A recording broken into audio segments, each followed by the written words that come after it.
명절에 예배하러 올라온 사람 중에 헬라인 몇이 있는데 그들이 갈릴리 벳세다 사람 빌립에게 가서 청하여 이르되 선생이여 우리가 예수를 배웠고자 하나이다 하니 빌립이 안드레에게 가서 말하고 안드레와 빌립이 예수께 가서 여쭈니 예수께서 대답하여 이르시되 인자가 영광을 얻을 때가 왔도다. 내가 진실로 진실로 너희에게 이르노니 한 알의 밀이 땅에 떨어져 죽지 아니하면 한 알 그대로 있고 죽으면 많은 열매를 맺느니라. 자기의 생명을 사랑하는 자는 잃어버릴 것이요 이 세상에서 자기의 생명을 미워하는 자는 영생하도록 보전하리라. 사람이 나를 섬기려면 나를 따르라. 나 있는 곳에 나를 섬기는 자도 거기 있으리니 사람이 나를 섬기면 내 아버지께서 그를 귀히 여기시리라. 지금 내 마음이 괴로우니 무슨 말을 하리요? 아버지여, 나를 구원하여 이 때를 면하게 하여 주옵소서. 그러나 내가 이를 위하여 이 때에 왔나이다. 아버지여, 아버지의 이름을 영광스럽게 하옵소서 하시니 이에 하늘에서 소리가 나서 이르되 내가 이미 영광스럽게 하였고 또다시 영광스럽게 하리라 하시니 곁에 서서 들은 무리는 천둥이 울었다고도 하며 또 어떤 이들은 천사가 그에게 말하였다고도 하니 예수께서 대답하여 이르시되 이 소리가 난 것은 나를 위한 것이 아니요 너희를 위한 것이니라. 이제 이 세상에 대한 심판이 이르렀으니 이 세상의 임금이 쫓겨나리라. 내가 땅에서 들리면 모든 사람을 내게로 이끌겠노라 하시니 이렇게 말씀하심은 자기가 어떠한 죽음으로 죽을 것을 보이심이러라. 일요일에 수많은 무리들의 환영을 받으며 예루살렘 성에 입성하신 예수님은 그날 저녁에 12 제자들을 데리고 다시 베다니로 돌아가셨습니다. 그 다음날 아침에 예수님은 베다니에서 다시 예루살렘 성으로 가셨습니다.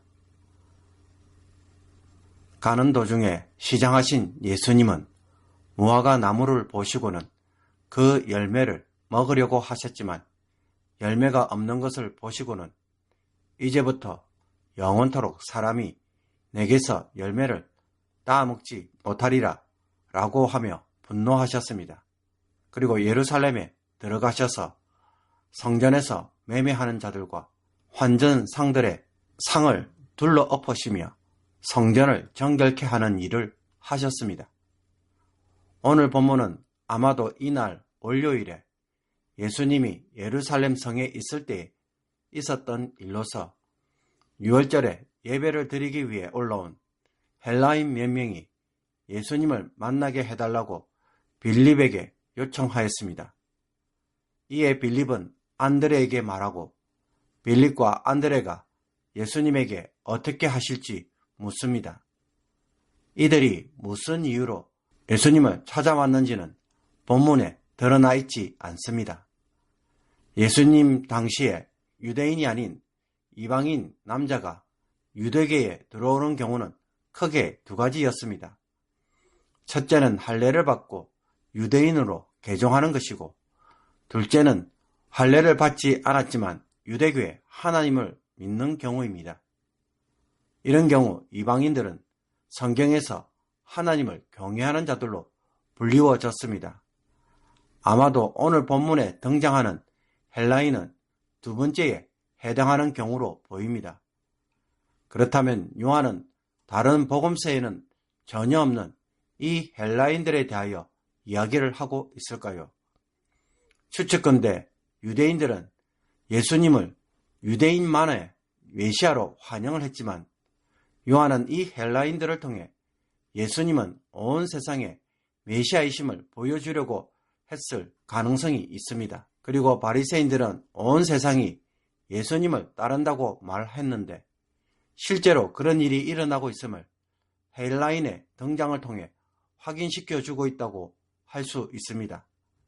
그러므로 헬라인의 등장은 앞으로 전개될 예수님의 죽음과 부활 그리고 제자들을 통해 이방 선교의 문이 열리는 사건이 될 것을 암시하는 내용이라고 할 수 있습니다.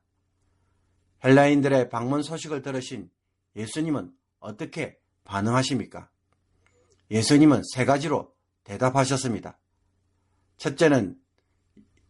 첫째로 예수님은 인자가 영광을 얻을 때가 왔도다 라고 하시면서 그들의 방문을 영광을 얻는 사건으로, 드디어 하나님의 때가 온 사인으로 평가하셨습니다.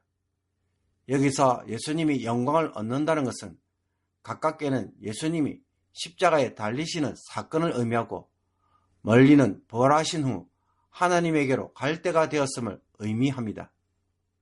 예수님은 헬라인들의 방문을 통해 하나님의 때가 이제 임하였음을 인식하고 계시는 것입니다.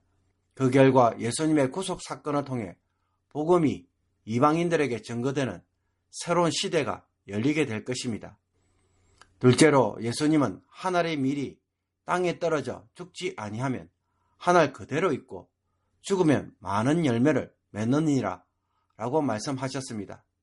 즉 죽어야 많은 생명이 창조된다는 주님의 말씀은 이제 십자가의 죽음이 끝이 아니라 새 생명의 문을 여는 시작이 될 것이고, 여기에 유대인과 이방인 모두가 그 결과를 경험하게 될 것이라고 말씀합니다. 그리고 이 원리는 예수님뿐만 아니라 제자들에게도 동일하게 적용된다고 말씀하고 있습니다. 즉 예수님을 따르는 제자들 역시 자기 생명을 사랑하면 잃어버리지만 미워하는 자는 영생하도록 보존될 것입니다. 예수님을 섬기려고 하는 자들은 예수님을 따르는 자들인데, 이 예수님을 따를 때 예수님도 함께 있을 것이고, 그런 사람을 하나님 아버지도 귀하게 여기실 것이라고 말씀하고 있습니다.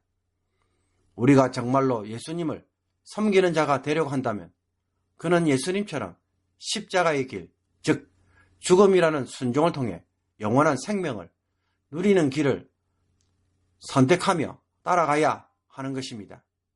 하늘의 미랄의 죽음을 통해 많은 열매를 맺는 삶의 방식이 바로 예수님이 걸어가시는 길이고 제자의 길인 것입니다. 그러므로 성도는 이 세상에서 악착같이 살아남으려고 발버둥 치는 자들이 아니라 기꺼이 죽고자 함으로 많은 생명을 거두는 일을 위해 사는 자들입니다. 이렇게 살 때 영생을 얻고 영광을 받으며 하나님의 사랑을 입습니다.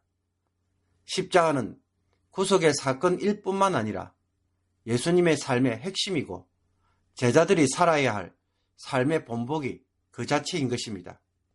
셋째로 예수님은 하나님이 원하시는 이 길을 선택하였지만 정작 그 마음에는 무슨 고통을 경험하셨습니까? 지금 내 마음이 괴로우니 무슨 말을 하리요? 아버지여 나를 구원하여 이 때를 면하게 하여 주옵소서 라고 기도합니다. 예수님이 직면한 고통은 단순히 십자가의 고통이 아니라 죽음을 통해 죄인으로 버림받아서 하나님부터 사랑의 관계가 끊어지는 고통입니다. 예수님에게는 이 고통이 가장 견디기 힘든 고통이었습니다.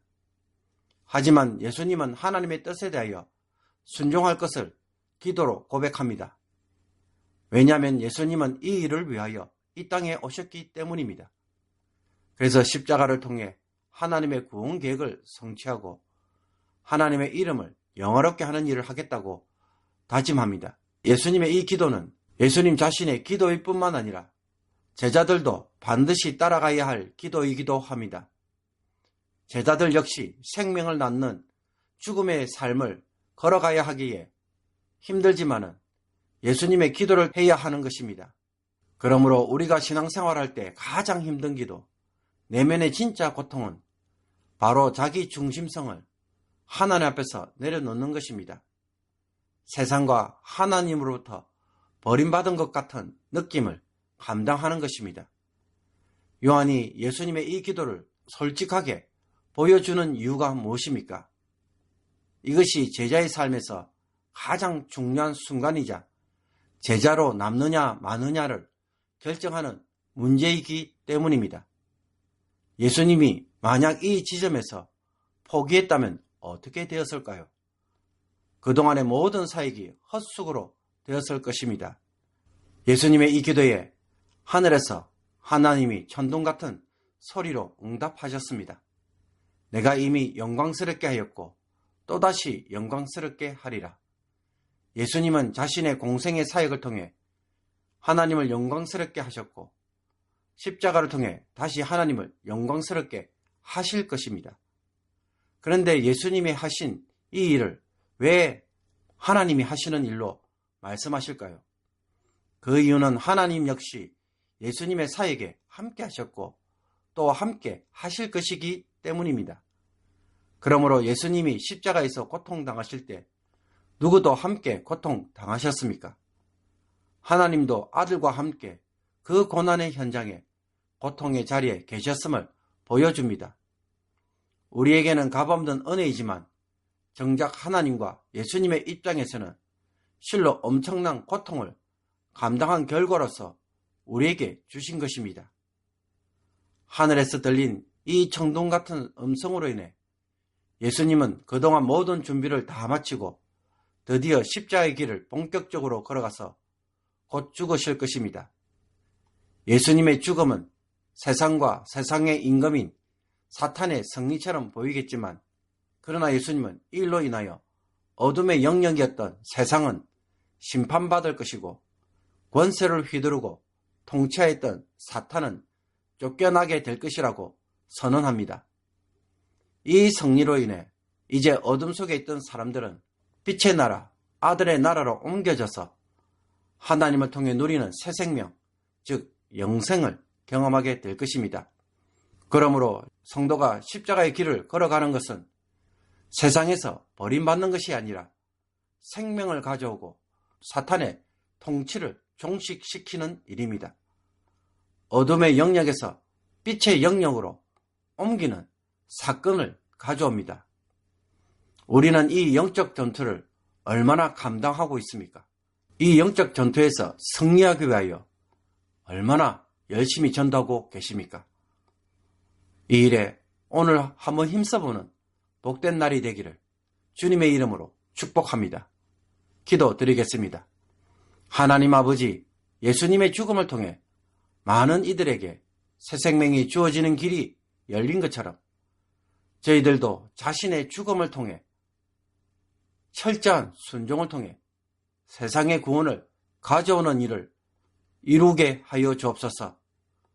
유대인뿐만 아니라 이방인들도 구원받는 새로운 시대가 열리게 된 것을 기뻐했던 주님처럼 저희들도 전도와 선교의 삶을 통해 새로운 시대, 새로운 세상을 열어가는 일에 참여하게 하여 주옵소서. 살아가는 목적을 이제는 바꾸는 자들이 되게 하여 주옵소서. 예수님이 사탄의 통치를 무기력하게 만드셨기에 사탄이 더 이상 장악하지 못하도록 거룩한 삶으로 응답하게 하여 주옵시고 복음을 통하여 하나님 나라를 증거하고 그 삶을 즐기는 성도들이 되게 하여 주시옵소서. 예수 그리스도의 그 승리를 제대로 누리며 살아가는 오늘이 되게 하여 주옵소서. 예수 그리스도의 이름으로 기도하옵나이다. 아멘.